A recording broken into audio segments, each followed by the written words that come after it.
have a panel for you this afternoon around innovation and inclusion. And I think that it's really, I know these people personally, so I'm a little bit biased, but I know it's going to be a good panel. I'm going to introduce the moderator of the panel, and then he will introduce the other folks. So I'm going to welcome to the stage here in a minute Mike Taylor. So Mike Taylor is the Chief Technology Officer and Executive Vice President at Worldwide Technology. I'll tell you a little bit about Mike and some of what he's responsible for. At Worldwide Technology, we have an innovation lab. We call it the Advanced Technology Center. It's a lab that is in excess of a $600 million investment. And we have just about every logo that you can think about in Silicon Valley, in Boston, in Austin. All of these technology firms provide us technology. We create an environment, an ecosystem of innovation. And so Mike oversees that investment and all the things that we do for our customers globally. We're doing in excess of $15 billion a year in revenue. So we're working with a lot of customers in 3 different business units. He oversees all of that. And then from a services perspective, we have folks that can go really deep, consulting or actually technology solutions in areas of data analytics and AI, cybersecurity, multi-cloud, just about everything, 5G and IoT, everything within the gamut of IT and cybersecurity. We do it here at Worldwide Technology, and it's under the purview of Mike Taylor. So Mike has been here, like I mentioned earlier. He started as an intern and is now the CTO of the company at the C-suite and also the Executive Vice President. So I'm going to welcome to the stage, I'm going to present to some, introduce to others, Mr. Mike Taylor. Put your hands together. Fuerte aplauso, fuerte aplauso. Thank you for having us. The intent and purpose, for those of you that weren't able to hear the intro, is to really build on some of the concepts and vision that Jim and Rick laid out up here on stage, to take some employees that we have with the organization who represent diverse backgrounds in and of themselves, both in terms of what they do for the company, their gender, ethnicity, their backgrounds that they bring, and drill in and double click on some things that we do that we think practically help us with better probabilities of attaining some of the vision that Jim mentioned in there. I do feel perpetually inadequate when I have to follow Rick Pina, who is, by all accounts, the Oprah Winfrey of the Latino organization. This guy, I was telling the team before coming up, I try to work out 3 times a week. He does a daily podcast where he's talking to thousands of people about different points of view and motivation. So we're going to do our best to meet and hopefully exceed your goals. What I thought I'd do, just to frame this up a little bit, was to give some context to just how we think about some of the concepts that Jim walked through and that he shared with the group. So in particular, driving this culture of innovation. We're going to talk about the integrated management leadership program and how we have adapted that to include diversity and inclusion, but also how we see the end game of that and some of the things that leads to really do drive innovation for the company, and I think also invigorate, inspire, and build an engaged workforce. You have to have methods. Like, you can't just say we're going to be innovative. So we're going to talk about different things that we do to share ideas, to present and evolve ideas across the groups and teams with what we do. And then ultimately, as you know, ideas are great, but you've got to take those ideas and bring them into action. I'll reflect just personally here a bit. As Rick introduced, CTO for the company, my responsibilities are in and around technology. I'll kind of leave it at that. But I have been here since I was an intern, as Jim mentioned, so you can sneak through the cracks both then and now. I will say our core values illustrate who we are and how we behave. One of the values that we have that we talk about is always facing reality. So what is the reality of the situation? And I'll close on my intro with the reality is that if I applied to work here today, there's no way I'd slip through the cracks. So I'm just happy to be here and a part of this team and some of the great things that we're doing as a company. I'm not going to get to those examples that we talked about earlier without bringing up our panel. So I'm going to have our panel join us here, and we'll go through introductions. But Aparna Kumar joining us here, Flaminio Guerrero, and Sarah Gollner. So welcome them to the stage. Thank you, guys. High five? Yeah, I'll high five. Yeah, let's do it. Let's do it. I missed one. Hold on. We come back. We'll high five. Ready? There we go. All right. Well, that was not good. Yep. That was my fault. I pulled away. I should have committed. That was my bad. Okay, so we're going to start off. We've got we've got about 40 minutes here. Our intent is to take, 25, 30 minutes or so, and then we do have microphones, and I think we're able to get some questions submitted or some feedback from the remote groups. We're good with that. So we do want to open it up for some questions and some Q&A to the group. But before we dive in, if you don't mind, Aparna, just a little bit of your background and introduction to who you are. Sure. Hi, everyone. I'm really happy to be here. Aparna Kumar.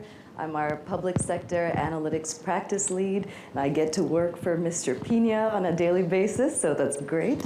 A little bit about my background, and I was thinking about Jim's speech earlier, the fireside chat. A couple of key things that I pulled away from that. Rick mentioned turn scars into stars, right? So a lot of my background, all of the journey I've gone through up till this point, I've been able to use that and turn those scars into stars to get me to where I am today. And then Jim also mentioned treating people with respect and embracing diverse perspectives. That is the main reason I joined WWT here. So the previous firm I worked for, that was definitely very lacking in this embracing different perspectives and coming up with different points of view. And the one thing that I've really appreciated working here was the fact that I'm the newest member on this panel itself, and people want to hear my opinion, or people value what I have to say. So I feel like all of the things that both Jim and Rick have covered so far about embracing diversity, about innovating and building a future based on how different perspectives, different points of view, we embody that at WWT, and I'm very, very happy to be here. So. We're happy to have you. Yeah. Flaminio? Thank you. Flaminio Guerrero, a consulting solutions architect at Worldwide. I've been with the company going 10 years really now altogether. I'm Colombian. I was born in Colombia, so I'm a first generation immigrant. And one of my experiences when I first got hired at Worldwide, again about 10 years ago, we were a small company at the time. I mean, we were, if I remember, we were under the 800 headcount at that time. I was, as far as I could tell, I was the only Latino, and at least on all the, every time we got together and whatnot. But I got nothing but support, nothing but not only support, but an environment where I could tell that they truly, honestly wanted me to grow with the company. And that was very empowering, coming from other large corporations. I used to work at McKesson previous to that. And so, again, I found an environment where I could not only grow, but excel. And I'm forever thankful for that. So I'm happy to be a part of the WWT Familia, as well as this board, and of course, High Tech Familia. Great, thank you. Hi, everyone. I'm Sarah Gollner. As I mentioned in my High Tech check-in, I am from a very small town in rural Missouri. I can tell my whole story because it's so short. And then I was really fortunate to go to a great university, and then my entire career has been at WWT. So I've been here over 23 years, most of that time in technology roles. And now today, I'm proud to be a member of our executive team, and I am chief of staff to our CEO that you heard from earlier, and I also lead our marketing team. One other role that I have currently is executive sponsor for our women's ERG. And just in the spirit of what we're talking about today, people always ask me, so, what do women want? What's important? What do women want in terms of their careers and the workplace and their experience at WWT? And I always say the same thing everyone wants. They want to feel included, they want exciting, challenging work, and they want growth opportunity. And I've been fortunate to experience those things. Very good, very good. Well, I'm going to open up, kind of building on the intros. I'm going to call Familio out here a little bit. Does anyone know what a boomerang is? Does anybody know what a boomerang is? What's a boomerang? You yell it out, I'll repeat it. Yeah, they came back. So he's a boomerang to Worldwide. And we were talking about this in our preparation for the session here today, and thought it would be good to open up with just maybe a little bit on that story. So you were with us for a couple years. Right. Did the boomerang came back? What was that like? What did you learn? Just curious. So you know what they said, that you always think that the grass is greener on the other side. But get to find out it wasn't. So got enticed to jump to this other competitor of ours, to remain nameless, starts with a P.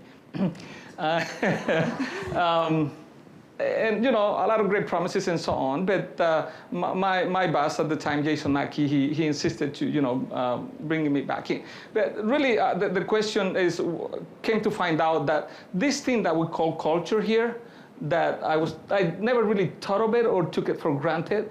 Not until I jumped out, I found out like, oh. Yes, exactly. And so, again, what Jim was talking about, in the morning about our culture, it truly exists. And it's really a reason, and to your point, right, a reason why I came back, most importantly. I was missing that. A job is a job here and there. I can do my job anywhere. Mm-hmm. But one thing is to do your job, another thing is to be able to enjoy it, and again, be in an environment where you can grow your career, grow your character, grow in every aspect of your life. And that's what really brought me back, the culture and leadership. Two things that I lack back there. Yeah. So again, I'm forever grateful for that opportunity, and I'll be here until they kick me out. Well, we're glad to have you back, but I have to put an asterisk. You get one boomerang at Worldwide. That's our rule. You get one. Just not speaking to anyone in particular in the room, just wanted to share that with the group. I'm kidding. It's great to have him back with us. And then maybe, Aparna, from your perspective, as someone, both high EQ, high IQ, from your perspective, you had a lot of choices in determining where you wanted to go next. How did Worldwide play into that? How did culture, the values of an organization contribute to that decision? So there are several reasons why I came to Worldwide. When I was looking for a job during the pandemic, which is a very challenging time to look for a job, I will say, Chris Ward was the first phone call I made. I talked to Chris, Brian, and James, and they just had so much happiness about working at Worldwide, and they had so many positive things to say, and I was like, I can't believe the hype. Like Rick was mentioning earlier, we talk about culture, but I talked to the three of them, and then they put me in touch with Rick, and he definitely did drink the Kool-Aid and was very, very enthusiastic about the culture. And I started, when I started working here, within like the first week of being here, everybody was just so helpful with their time, with all of the information that they've gathered, and very, very inclusive and embracive. So that's one of the reasons, that was the main reason why I came here. And I worked, previous to coming to WWT, I worked at a very toxic environment, and the main thing I was focused on was trying to find a place that would help listen to my perspective, a place where I could shine, or a place where if I had a different point of view from my boss, I would not be shut down immediately. And I feel like talking to everybody during the interview process and after working here, that was the main thing that brought me here and will keep me here. So. Yeah, very good, very good. And Sarah, someone who's you've been here a little bit, not too long. Same as you. Oh yeah, same as me. What keeps you here? What drives that? Yeah, people ask me that all the time. 23 years at one place, so like again, it's all I know, so I can't make the same comparisons that other people can. But what is true for me is like what brought me to, and I think goes into a lot of people making decisions about where they go. What brought me to WWT that long ago is the same things that have kept me here the whole time.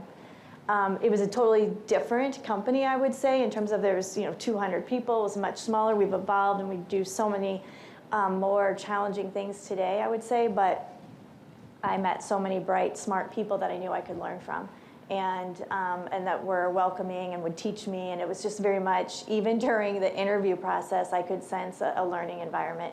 And so both the growth opportunity and the learning, I would say, is what's kept me. Yeah, very good. And I'm going to shift gears a little bit to, we talked about the integrated management leadership program here at the company and how we really leverage that to build a high-performance culture and a high-performance organization. We believe, and I know we've talked about this even in our prep for this session, that being inclusive is a requirement of any sort of healthy and highly functional organization. I would just be interested to share with the group your opinions on how do you see that in action? So as leaders sitting in the audience here today, I'd love for you to leave with a couple of ideas, right, that you could bring back to your organizations in terms of things that we're doing, here that could be applicable, even in small sort of experimental formats for your organization. So what are some of the things that you would highlight, and I'll throw it back to Sarah to start with, that you see us doing in and around integrated management leadership, driving a high-performance culture? What are your thoughts on? Yeah, I love talking about that. And quickly I go to what Rick was saying with Jim earlier. I think it's very intellectually intuitive that if you want to be more innovative, you should be more inclusive. You're going to want more, different experiences, different skill sets, et cetera. But then the inclination and action can be very different. You're like, well, I want to move fast. I've been entrusted with this. What am I going to do? I'm going to go to people I know, people I trust. I can communicate with them quickly. We can move quickly. We can try things. And so to the heart of your question, it actually takes slowing down for a minute and being more intentional and be like, okay, what additional perspective, skills, people who's not here that could contribute to this? And that's something I've really had to learn and keep reminding myself. Being here so long, you think you know everything, you think you know the players. There are new, awesome players joining every day, and pulling them into the conversation, I think, is really critical. So there's a lot of other practical things we're doing around ideation and really trying to put a process to bringing those voices forth. But probably the most important is to pause and think about it. Mm-hmm. Yeah. Any other thoughts? Yeah. Sure, I will echo Sarah's point as to, I will put it at the personal level, I would say, let me into the room. And once I'm there, and if I have something to say, perhaps, pay the attention. And again, that's the environment that I found here at Worldwide. And so many of us, we are aware of our own talents. Sometimes we just don't have the opportunity. Given the opportunity, most of us will make the best effort to shine and provide that added value that perhaps no one else in the room has it, or they might have it, but they don't want to speak about. So again, just let me into the room and let me just sort of be a part of the conversation. Yeah. Sure.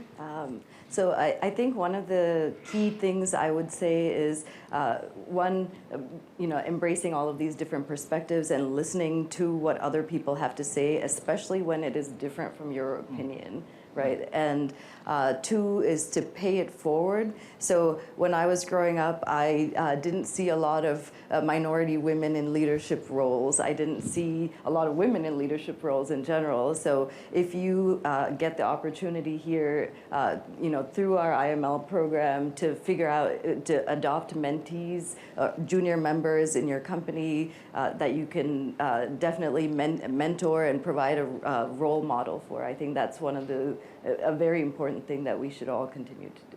Yeah. I'll jump in on one thing there, just thinking about what you both shared. Something that I'm very passionate and thankful for is really just sponsorship, and that, those people that are willing to, well, I'll just say there are some opportunities and some decisions that are, you're not going to be in the room when they're made. And some of them can be impacting your career. So while I feel like I've worked hard and paid attention to where opportunity lies, I know a lot of the difference making in my career has been those individuals who are willing to speak on your behalf, raise your name when you're not present at the table, and pull you in. And it goes such a long way. And I hope to be doing that today, and I really aspire to be doing it more in the future. I just echo what you both shared. Very good. I wanted to share this team's thoughts and perspectives, either as participants or in leading some of these. Sarah, you mentioned your sponsorship of our employee resource groups, which we have executive sponsorship along with, I think, very high levels of employee engagement around diversity and inclusion within the organization. That's kind of one muscle I'd say we've created. The other was listening tours that were talked about. So I don't know, maybe if you want to talk a little bit more about the mission purpose of the employee resource groups, and then from a listening session perspective, I'd welcome any input that the teams have on how we're doing that. I do think both of these in some form are applicable either to the team that you run, the organization you're in charge of, or the company that you're representing here today. Yep. And I think, ERGs have probably become pretty common in a lot of organizations, but I do think we're doing some unique things. Rick leads our Hispanic ERG. He mentioned that earlier. And one is, I think we're doing a really good job of valuing those individuals that are investing the time to lead those, because it's a whole nother job, and it's very impactful for the individuals that are engaged there. So bringing a lot of visibility to people that sign up to take on that responsibility, I think, is really important for a successful program. And then really, I would say listening. We've used it as not only an opportunity to provide growth and development for individuals participating, but they're providing a ton of feedback of, we need these additional opportunities in the organization. Benefits could be adjusted in these ways. Like, this is what's important to this community. And providing a bit of a collective voice and a channel right into the executive team with that has been really powerful. And we've been able to make some changes because of that. I could chime in on the listening tours too, but is there someone, have either of you participated in a listening tour? Okay, I'll share, no big deal. I just thought I'd offer. The listening tours are a bit of an extension of that, by bringing really a little more diversity even to the conversation. And it was born out of both pandemic and really trying to find a productive way to foster conversation around social unrest and other issues going on in society. How can we talk about them at work in a safe environment, but also with the right people at the table, including an executive? So now we've built an entire process around that, and our employees kind of vote up, here are the topics that we want to discuss.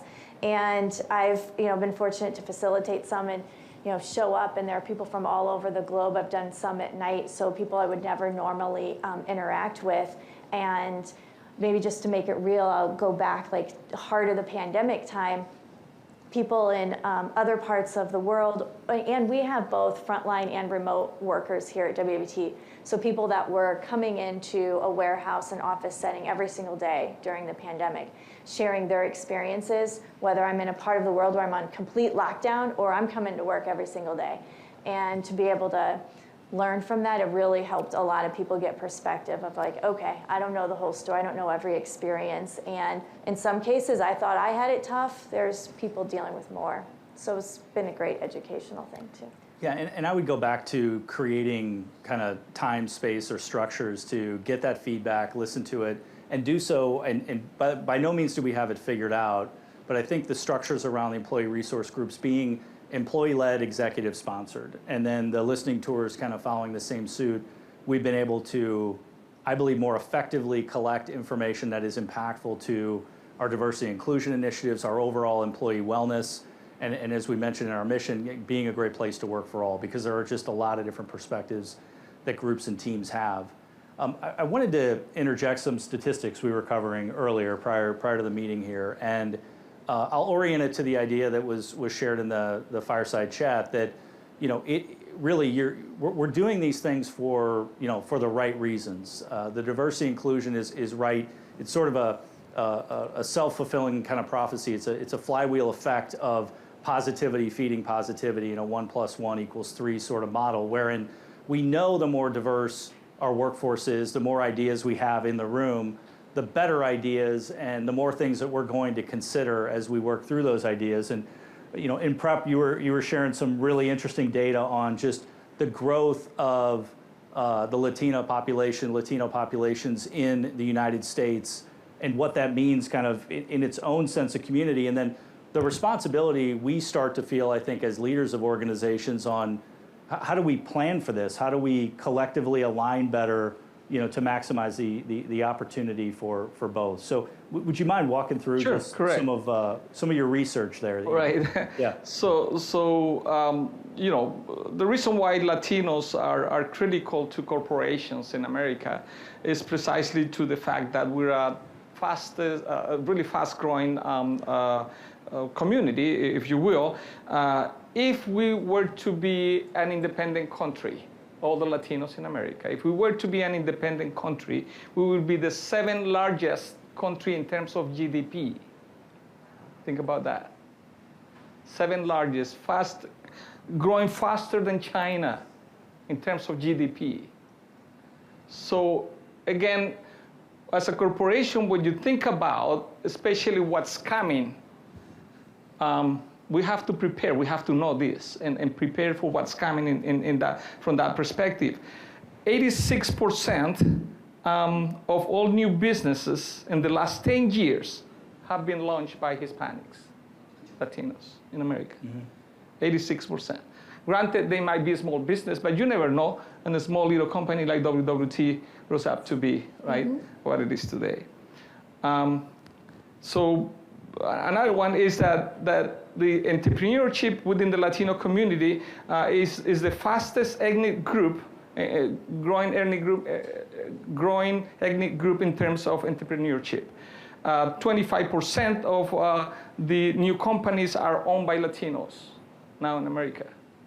Again, small, and most of them are small, medium in nature, nevertheless. 1 out of every 5 entrepreneurs in America is a Latino today. Ladies. And Latina women are 6 times more likely to start a business? Yes. Is that right? Latinas. Well, so they're in terms of a small business, 6 times faster growing group in America. Businesses that are kicked off and started by Latinas. And the executive suite, we represent about 4.3%, but it's a fast-growing practice as well. We only represent about 3% of the boardroom, representation there. But again, we're growing. 350 companies, Latino companies, are already in the Fortune 500. 350.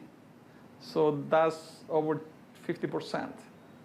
So we keep going on that, but I guess one of the statistics that relates to personally and as a technologist that we all are, 13% of the young Latino population growing up express interest on becoming U&I technologists. 13%. I would like to see that a little bit larger, but nevertheless, think about if it was only just that. These are kids going to school right now, 5-10 years from now, they're going to be sitting here. And so what's our job, both as personally as a Latino and as a company, what are we doing about it? How are we preparing for that? Because it's coming. It's really right in front of us. Yeah. And maybe pivoting from that data to the impact that this organization has had on you. Right. Because we're talking about who we want to see and the number of people and who we want to see in this room in 10, 15 years. If you wouldn't mind sharing just how this organization has helped guide, develop, and grow you as a professional. Sure. I've been doing technology for over 25 years and had the opportunity to be in very large corporations for most of my career has been Fortune 500s. But again, I didn't have the level of opportunity, and going back to the culture, I didn't have the culture of growth and that sort of green light to think different, to grow different, to be what I really wanted to be. And the impact is not just personally, of course it's personal for me and my family, but also what other Latino kids see in me. Mm-hmm. One of the things that I've been doing at late is engaging with high school graduate Latinos and having conversations both one-on-one as well as in a group setting and talking to them about, what's out there, how do you grow on the market? And they're looking at you and me. And sometimes we don't take the time to talk to them. I think it's important for us to take the time. Take at least one person. I'm sure that each one of you here, sitting here today, you can think of one high schooler that you could invite them out for coffee, lunch, whatever, spend some time with them on the regular basis, and kind of many of which their parents sometimes didn't even finish high school. And so the parents, as much as they love them and work hard for them, they don't know how to guide them through it. Like, what's next? What can you actually do? Mm-hmm. They don't know. And who's there to guide them? I'm looking at all of us here and everybody online. I think that's the impact that WWT has that on me personally, but beyond me, the people that I can actually impact. So it's a trickle effect, if you will. Yeah.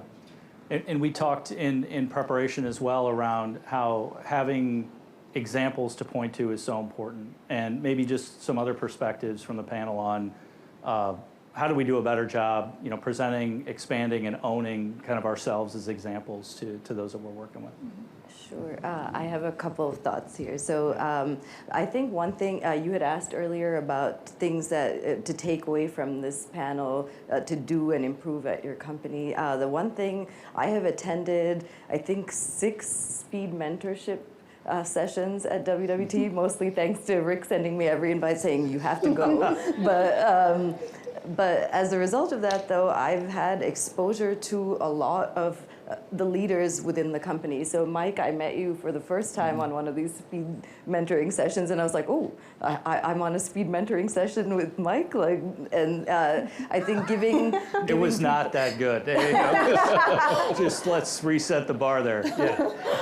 But just giving the junior members in the company a chance to ask questions of all the senior leadership, what journey they took to get to where they are today, and what lessons they want to impart to you. I think that is a very valuable thing that everybody should definitely institute across companies. And I've not seen that. I've worked at several other places, and I've not seen that anywhere. And then the second is, if you don't have these examples in your company, look to your own community, look to your parents, look to your aunts and uncles and your family to see how they have gotten to where they are. So I moved here when I was in high school. My mom came here and got her PhD, and now she's a tenured professor. And just watching her go through this with 2 little kids and dealing with moving to a new country and not understanding all the culture, etc. Just seeing her and seeing how much she persevered to get to where she is today as a tenured professor, and looking at them and seeing there is a path, it's very empowering. And I think that's something, if you have the opportunity to do that for others, you should definitely do. And if you have, especially the speed mentoring thing, if you have a chance to do that, you should definitely set that up in your organization. Yeah. And just I'll click on that just for a second, and then I'd like to talk about, team, like how do we take what we're doing here and the responsibility we have and feel to extend these same thoughts and beliefs into the community and organizations that we work with. But I will say, all kidding aside on the speed mentoring, as a leader, and I know Sarah's participated in these as well, Rick and others, what I learned from you and being able to interact with 30 employees in, it's really a format that we set up over 90 minutes or 2 hours, where every 10 or 15 minutes, a group of 3 or 4 employees is rotating through 20 to 30 different executives of the company, and it's sort of a mini sort of Ask Me Anything around career development, how the company's working and functioning. I could speak for the broader executive and leadership team. What we get out of those interactions is not only like inspiring, it gets me fired up to be a part of the company and see all the great, talented people we're working with, but it's another mechanism for us to get that feedback on what we could be doing and how do we get better and grow. So as we think about IML investment, we talked a little bit about the impact that high-tech is having on you and your career development. I want to talk about our collective responsibility we feel to take what we're doing here and extend it out in the community. And so beyond high-tech, I know, Sarah, you're working with a couple of organizations on that front. So maybe just a little bit of how you think about that and what we're doing. Sure. What I love about how we approach giving back to the community here is that people can have their own individual passions, and then the company and coworkers will help amplify those and get involved. It's not like, here's the set things, pick one of these. So, but I happen to be interested in something that a lot of people are, which is education equity. I mentioned a little bit earlier about my background, but I didn't know anyone who went to college. I didn't know any adults who had professional white-collar jobs. I didn't see any of that. But what I did have was, a couple of teachers that helped get me into a good college.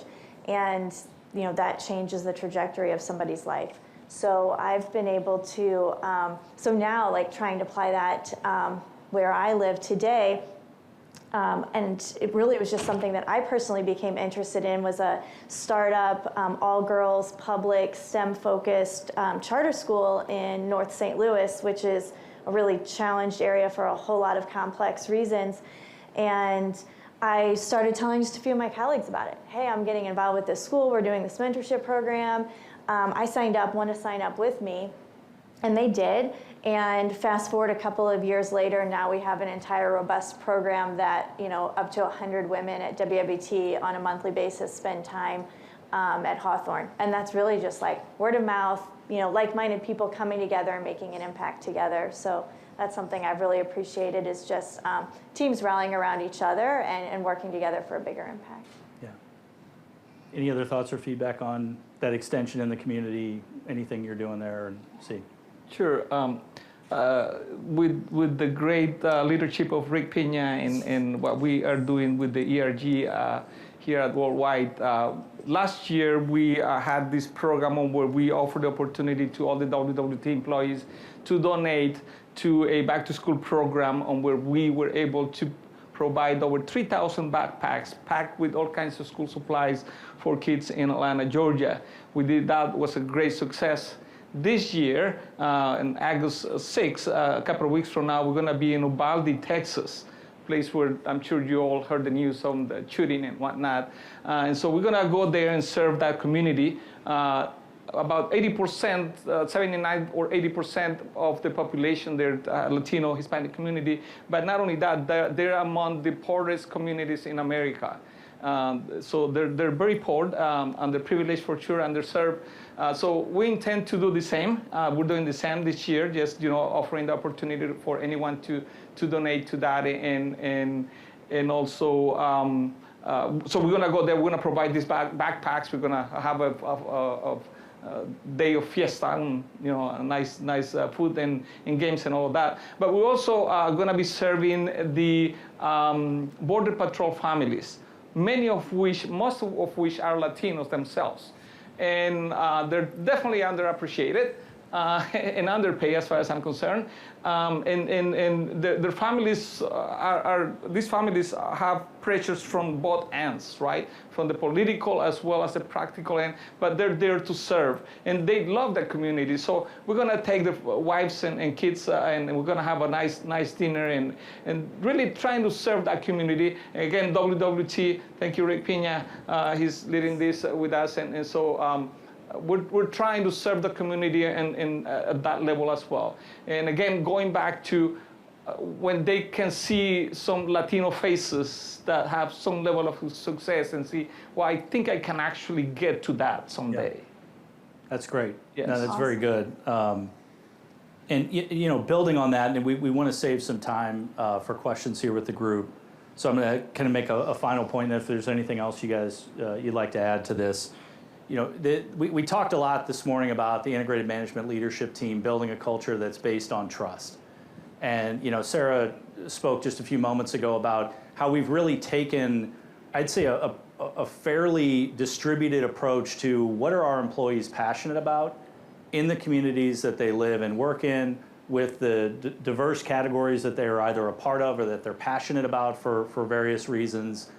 But it's really based on a system, a culture, and an approach that leans into trust, leans into empowering those resources and those people to help get these sorts of engagements going and build the momentum that we're seeing in and around the communities that we live and work in. And that's where it's difficult to articulate cleanly to the group, but I really feel it as though it is this, we call it a flywheel effect, where positivity, engagement, trust, resources offered by the company to support individuals' passions and interests have really developed this system and this process that we see not just in near-term benefit, but we see as long-term sustainable to impacting the health of our employees, the customers, the partners that we work with, and the communities that we live and work in. Yeah. Well said. Anything to add before? Oh, did you have? Yeah, if I could finish up, or at least on my end, with a testimonial, if you will, about engaging with young kids. in our communities. A while ago, I had the opportunity to talk to this young girl, and you always ask, what do you want to be when you grow up? And her mom cleans houses, right? Nothing wrong with it. But she said, I wanna be like my mom. I wanna grow up to clean houses. And nothing wrong with clean houses. Again, I'm not disparaging that, but I saw the potential in that little girl. It's like, you can do better than that. And after talking and a little bit of us, kind of guidance and so on, what she really wanted to do was she wanted to go to nursing school and become a nurse. And well, long story short, she's a nurse nowadays, but she didn't know she can do that. All she could see was mom, again, doing a good job, working hard, cleaning houses. But we want our kids to do better. And that's your responsibility and mine. Yeah, very well said.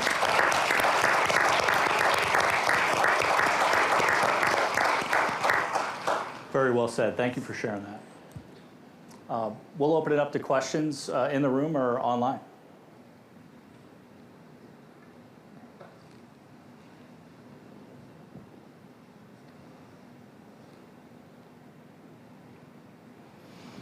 I usually wait 9 seconds and something happened. It didn't. Oh, no, here we go. Okay. Thank you. Thank you for being the brave. I'll do it. I'll start us out. So Thank you. I'm Sherry Strong, and I'm with Deloitte, and I lead our DE&I for our global division. And one of the things that we're finding challenging as we're trying to get our Hispanic Latinx ERG up to speed and catch up even a little bit with some of the things the other ones are doing, is that people resist self-ID. So I'd love to hear how you all have managed that. We've had a couple of campaigns, and even at our other locations around the world, and we're not really getting the kind of responses. So we kind of have an idea of what the population looks like, but it's not reflected in our numbers, and so we can only measure what has been reported. Mm-hmm. So just interested in how you're managing that. Yeah.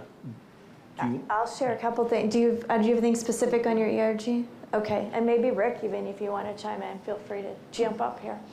But I would say a lot of the things that we're doing are probably what you are in terms of like creating the awareness and also the awareness around the activities that we're doing within the ERGs that you would naturally probably want to associate with through identifying. So it's like, I want to do that, so I'm going to share this.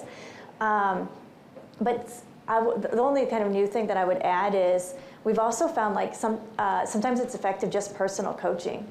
Leaders talking to individuals on their teams and bringing opportunities to them and encouraging them to share that information as well. So sometimes just making it one-to-one, really hard on a very large global scale, but as much as you can like move that down through the leadership ranks, we've found it helpful. Yes, Sarah, I would say that for us, we just keep driving home the importance of doing so. And also, it just may be an education kind of factor. So when we stood up our ERGs, it was brought to my attention as the leader of the Hispanic Latinx ERG that I was self-identified in our system as Caucasian. So I was like, oh, okay, let me fix that, right? So sometimes, like, it could be like, hey, I didn't know, or it could be like, so what we do is at the end of every event that our ERG hosts, we have a call to action. And in the call to action, we ask people to self-identify. Now, we can't make them do it, but we do urge them to self-identify. Yeah. I would say at an executive level, we find the Rick thinking he was Caucasian for a period of time, or identifying. It is, in most situations, it's an innocent mistake, or it's someone that just didn't, it wasn't a required field on the form. They're not required to report it, so they just went over it. And that's kind of the ground game portion that Sarah was referring to. Yeah. I just wanted to add that it is important, and most people don't self-report because they don't believe it's important. So I think having to ask that question second time has really upped that percentage. So in the form that we have, we actually ask the same question twice. they can't proceed until they fill something in. If they don't want to sell it, it's okay. But skipping it will not take them to the next field. So I think that's what's helped this technology, a little bit change in the technology, where either we ask the question again or we don't let them proceed until they say yes, they don't want it. So I think that has helped a lot. Yeah. Do you all make a distinction on those screens and catch Can you? race first and then Yeah. move over to ethnicity?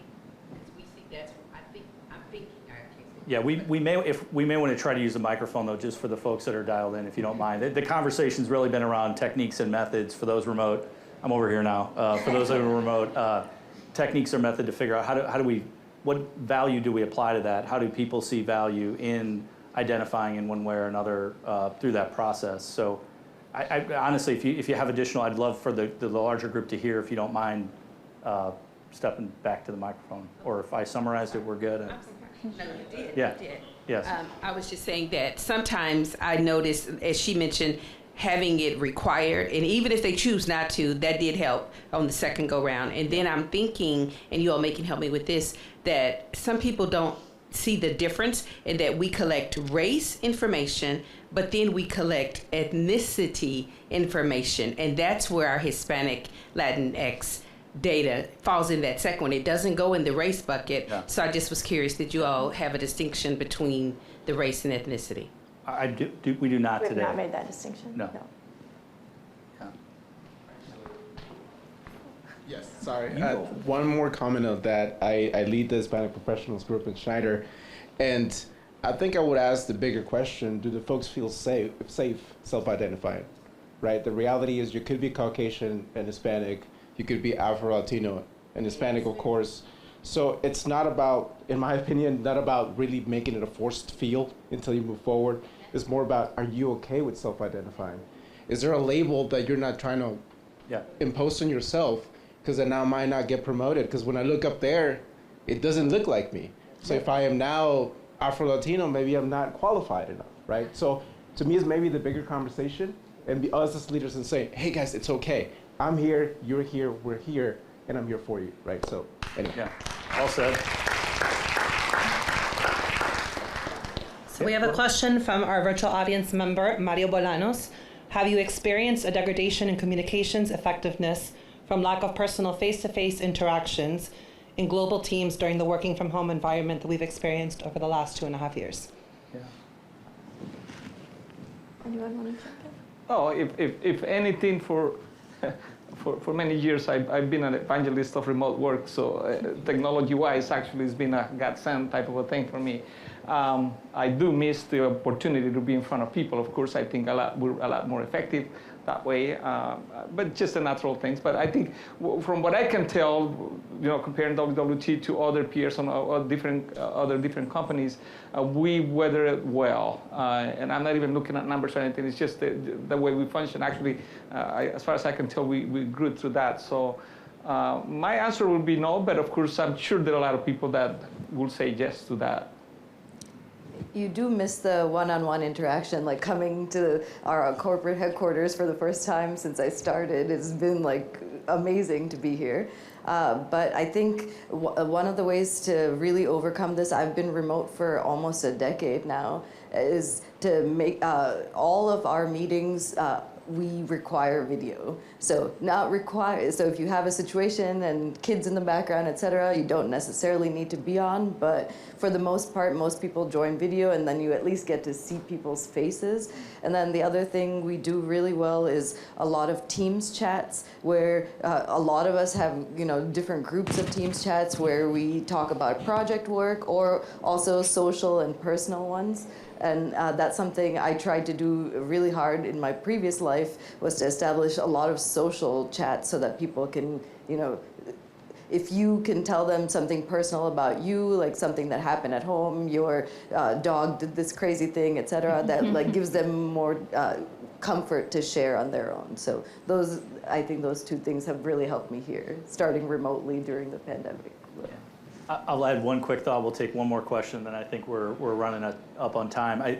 For us, we have, as many of you do, a global distributed workforce. And so as excited as employees are to come into our Washington, D.C. office or our St. Louis headquarters, we still had over half the company that was working from home in some way, shape, or form. And I think this has brought our communication methods probably closer to center on how do we engage with the remote employee while also understanding face-to-face time is important, in particular when you're working through complex things and opportunities or meeting new people or joining an organization. So I think we've seen some improvement certainly in terms of our effectiveness communicating broadly to a highly distributed workforce. But I do think we're seeing even internally, how do we find the right balance of events like this or interactions with teams, meeting managers and new hires. I think we still have work to do there. Yeah. Go ahead. I made it. My name is Angie Garza. I'm from Mexico, and I'm the Senior Director of Infrastructure Engineering at Twitter. My question is, so in the corporate world, we keep hearing this, in order to have more equity, diversity, and inclusion, we have to be intentional about the things that we do. And I wanted to ask the panel, what are some of those things that you do, not at the corporate level, but at a personal level, to embrace diversity, equity, and inclusion, and also to become aware of your own biases and some of those lessons learned that we can all take from the panel? Thank you. I can jump in on some of the things that I've been trying to do. So one is the obvious of looking at the makeup of the team. And what other voices, experiences, backgrounds that we need to pull into the team, and what are the opportunities that we have to do that. So a big focus in terms of recruiting and the diverse individuals that we have on the team. Introduce us to your networks. Who do you know that could be good candidates for these roles? I'm really trying to tap into the investments we've made into other team members already to continue to expand that. So one is just plain bringing more people in. And then the other that I would say I'm trying to be more intentional about it, like I said, there are already diverse people on the team.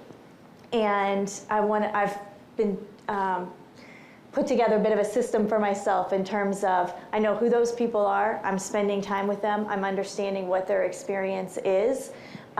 So to help invest in their own personal career development, I want to stay in tune with that on where they are in the team and where they aspire to be and what it would take to get there. But also if there's anything to learn from the experience that they're having, because I'm trying to bring more people like them into the team, and I want to make sure that's positive and going well, and is there anything that needs to be adjusted. So those are a couple of things. And then just in terms of my own bias and learning, we've been going through over the past 2 years a newer diversity and inclusion leader training as a company, and we're focused on awareness and empathy. So really just paying attention and how to respond empathetically to certain situations, and digging in around unconscious bias. So one of the things that has brought up for me is earlier in career, and this is something that I need to make sure does not creep back in for me, in interviewing, talking about candidates, that sort of thing, I would, yes, certainly find that I would be oh, I like her. She talks like me, she sounds like me, I think she gets it like me, and just immediately assuming, so that's a positive, I like her and I would want her on the team. And so trying to share this with the other hiring managers of, we need much more specific language about that. What are the qualifications and qualities and experiences that we're looking for, and how does that person have or not have those? Could they get there? That sort of thing, as opposed to a natural affinity. And so that's something I've become aware of and have worked on. Anybody else want to jump in? I would add twofold to that. What we do, again, at the personal level, engage with others and be that mentor, right? I have a mentor with the emerging executive program at High Tech, Jenny. I'm sure she's online. She's wonderful. But doing that sort of, you spend time with others and promote that. The reality of it is that I'm constantly looking for technologies, Latino technologies that I can bring into WWT. But we gotta be honest, there are not that many of us out there. That's the honest truth. So we can't ask for equity where we can't really sort of earn it, right? Not just reclaim or ask for it when we can't fulfill. So we have to do that. We have to help, especially the younger generation, the young generation, to get into the technology field. Have those conversations, encourage them, hold them by the hand, and so on and so forth. One of my kids today, my youngest, is working at AT&T as a principal development on the artificial intelligence R&D group, I think is where he works at. Well, I think he just learned by looking at me and my open phone conversations with my peers and with Cisco and everybody else. So he kind of learned the language and got the bug. I never pushed him to be a technologist, and pretty soon he's going to be earning more money than me. I'm and so, but again, just being that example. But the point I made early that many of our kids don't have that example at home, but you can be. I'll add just one quick one is everything that Sarah said there, but for my teams was really looking at who are the people who are interviewing, who's part of the interview process, and what is the diversification within that group has been a really eye-opening, like when we looked across, again, I managed primarily technical teams, so it was kind of trying to be sure we intentionally introduced diversity into the initial state, I mean really the entire process from an interview standpoint. I think, I don't have the data to tell me this. I know our numbers are improving, in terms of our diversity overall, but if I had to point to one thing, I would look at that. And I think that's been the most impactful for my teams. Yeah. Very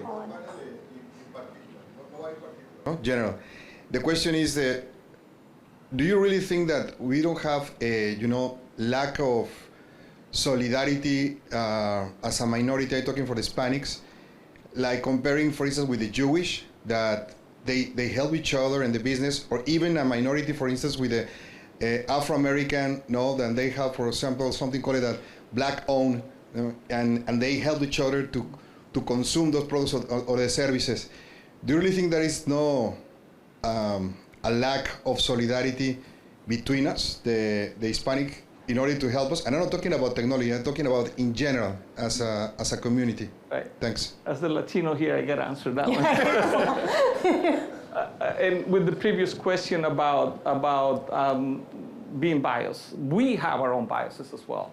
I'm highlighting the very question he just placed. The fact that I'm Colombian and we got Mexicans, we got Costa Ricans, we got everybody here. And many of times, and I can point out to myself perhaps as well, many of times we just hang around with our own.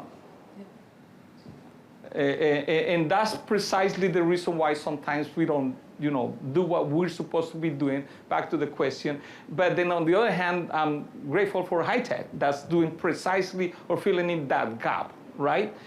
Because otherwise we will only just gather with our own Colombian friends, and that's all I want to talk about. I don't do that, by the way, but that's the point, that most of us do that. So we kind of segment and auto-segregate. You don't see, to your point, you don't see that with the Jewish community or the African-American community. For the most part, they're all together. And so there's a strength in numbers, and there's a strength on just having that solidarity and just being, working together towards our goal. And so again, thank you, High Tech. And WWT for having us here. Thank you, everybody. Thank you to our panelists here. Great job. We're going to turn it over to our master of ceremonies here. Yeah. Put your hands together for the panel. Yeah. Thank you. Listen, before you leave the stage, you guys can step this way. I just want to highlight something while you're on the stage. One of the questions that we got in the chat on the virtual is, what are you doing as far as activities to get people excited about what you're doing with your ERGs? Flaminio mentioned this, and as a testament or example of the culture of worldwide technology and how we're committed to giving back, if you can go back to the last slide, our Hispanic ERG is called HERD, Hispanics Embracing Awareness and Racial/Ethnic Diversity. Last year, this is what Flaminio was talking about. We committed to partner with a nonprofit to be a blessing to a Hispanic community in Atlanta. And this is what we did. This is an example of what we did. And then this year, next slide, This year, we're going to do the same thing in Uvalde, Texas. This is actually an opportunity for those of you that are in the room and those that are online. If you want to participate, no donation is too small, no donation is too large, and all the donations are tax deductible in the United States. We're partnered with a 501c3. We're going to go down to Uvalde, Texas on August 6th, be a blessing to a community that we know was devastated here recently. We're going to partner and also doing this by way of our Hispanic Latinx employee resource group. So if you're interested in giving, you can pull out your phone, take a picture of that QR code, and a website will come up. I just wanted to throw that out there. And also for the person that asked the question, we can really rally around activities where all of us know, a lot of us have our own stories, but when you have an opportunity to be a blessing to someone else, we want to give back to others those things that were given unto us. All right? All right, so one more time, put your hands together for the panel. Thank you very much.